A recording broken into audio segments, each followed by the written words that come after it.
Hello everybody, this is MJ. Welcome back to my channel. I'll not take your much time. I'll just start with new topic, that is density and migration, that we have discussed earlier also. Now here I'll present you a bit more detailed facts.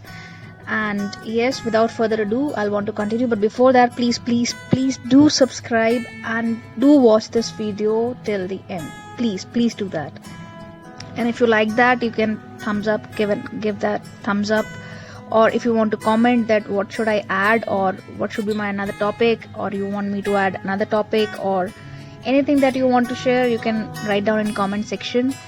I'll upload another video related to that topic. If you want me to make another videos on any other different topic, you can tell me that straight away in comment section.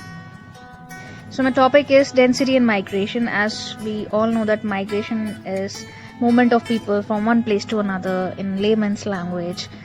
Yes, that is, but if you want to describe it like what is density? No, if you want to describe what is density of population, that is number of people, or you can say population, divided by land area per square kilometer.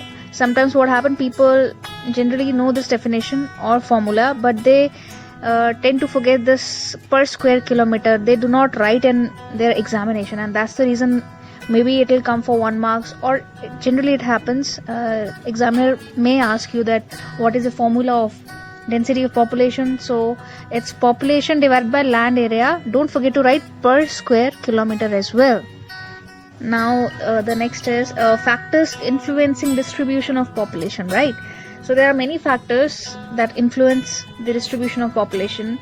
So you can add the headlines and a bit more you can make your own notes. You can write, you can pen down it point wise, or if you want to make flow chart, it's totally up to you, right?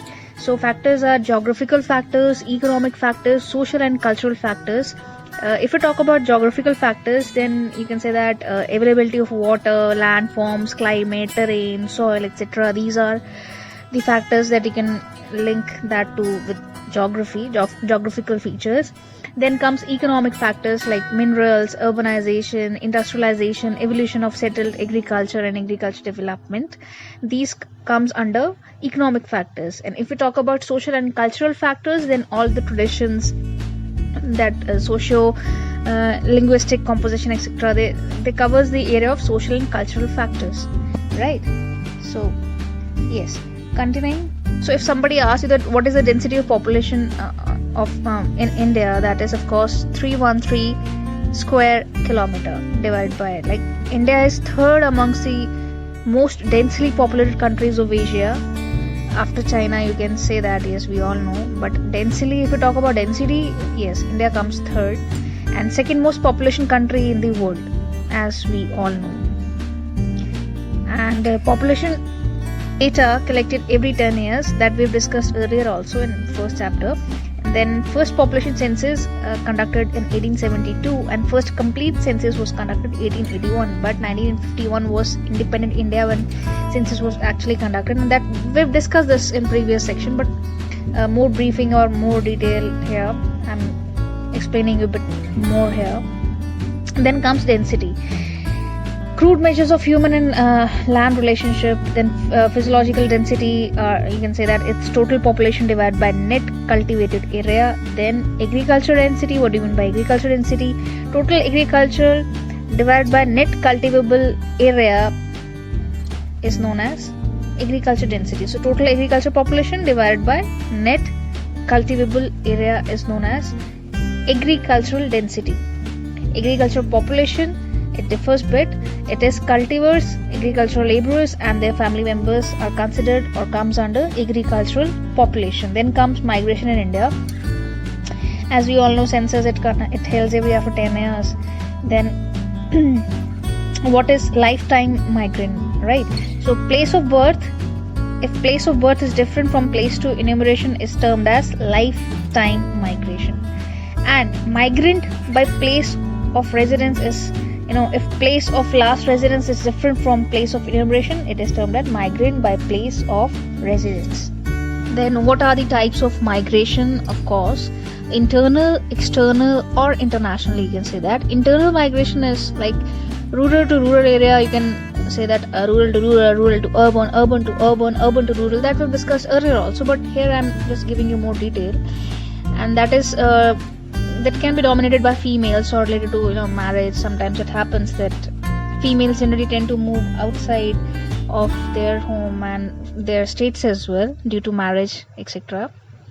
And external migration, or you can say international migration, depends on two factors, that is immigration and immigrant, that we have discussed earlier also.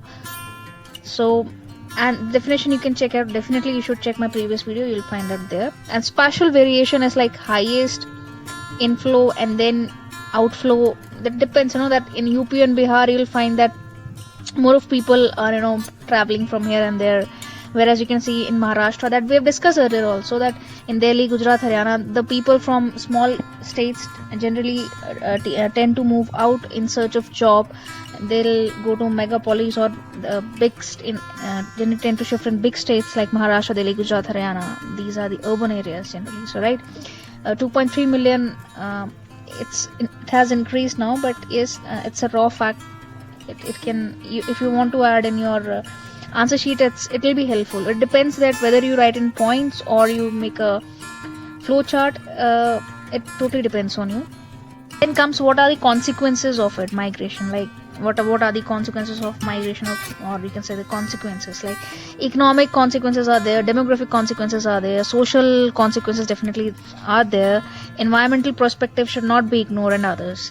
So if you talk about economic, like remittance sent by migrants, like increased economy, slums in developed states, like these are the economic consequences that we deals with. And demographic, we can say that high imbalance of age and sex compositions in particular states, like out or in migration, loss of highly skilled laborers, and these are the terms that we deals with demographic. And we've discussed this demographic table in previous video as well. So social, if you talk about social, composite culture, broad-mindedness, sense of dejection, crime and drugs abuse, these are the social parameters, you can say that, or the social consequences. Then environmental overcrowding of population, overexploitation of resources, these are the environmental perspective that should be taken care of, or these are the consequences that happens to environment. We are degrading the environment, we all know that.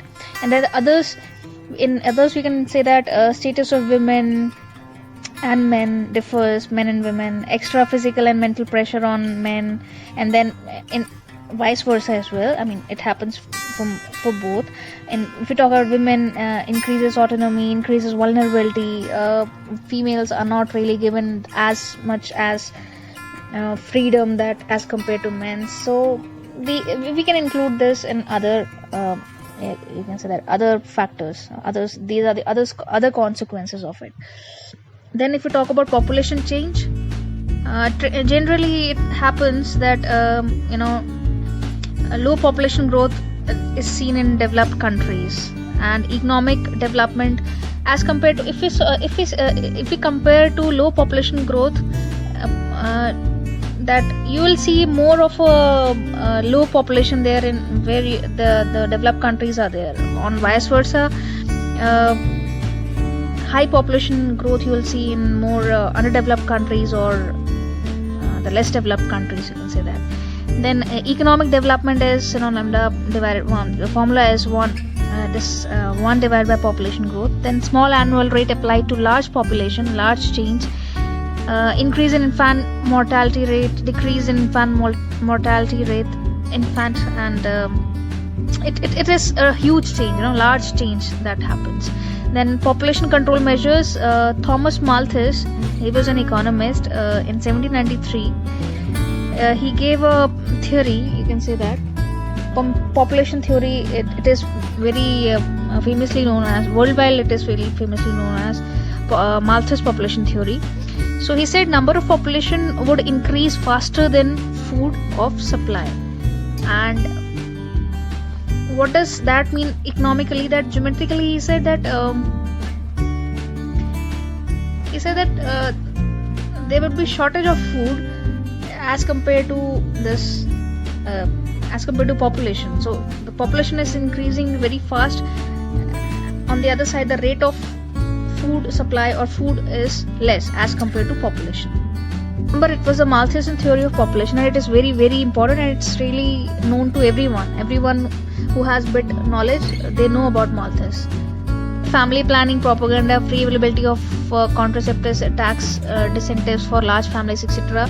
These can be the reasons we can cure that, or we can take these steps to control our population, etc. So it's really famous, Malthus theory of population. That's all. Thank you. It was a very small topic.